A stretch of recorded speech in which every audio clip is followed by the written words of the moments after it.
तो बंगाल की जीत कोई सामान्य जीत नहीं है। ये वहाँ की जनता की आशाओं की, आकांक्षाओं की और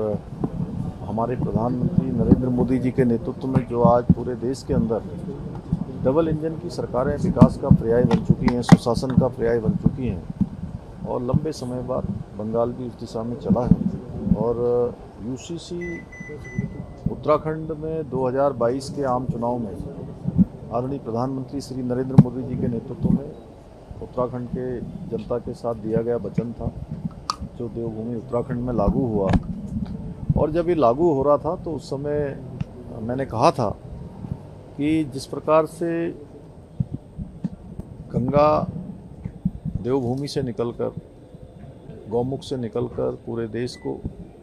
जल और जीवन देने का काम करती है, उसी प्रकार से यूसीसी की गंगा भी देवभूमि उत्तराखंड से निकलकर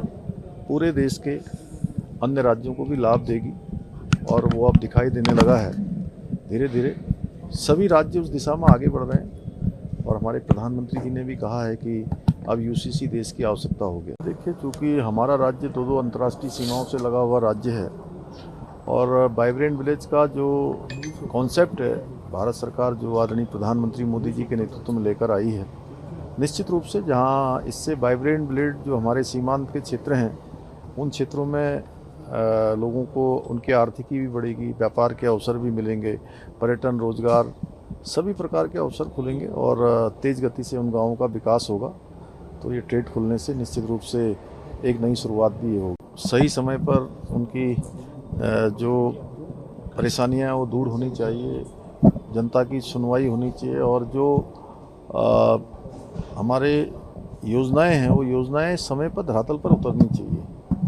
उनका टाइम बॉन्ड होना चाहिए, गुणवत्ता होनी चाहिए और अधिकारियों को उसके लिए अपडेट रहना चाहिए। ये मैंने सभी अधिकारियों को कहा है और सभी विभागों को भी कहा है, जिनके विभागों में जो भी पेंडेंसियां हैं वो पेंडेंसियां समाप्त होनी चाहिए। नो पेंडेंसी हमारा जो है ध्येय वाक्य होकर उसको हमें अपने काम में लाना चाहिए।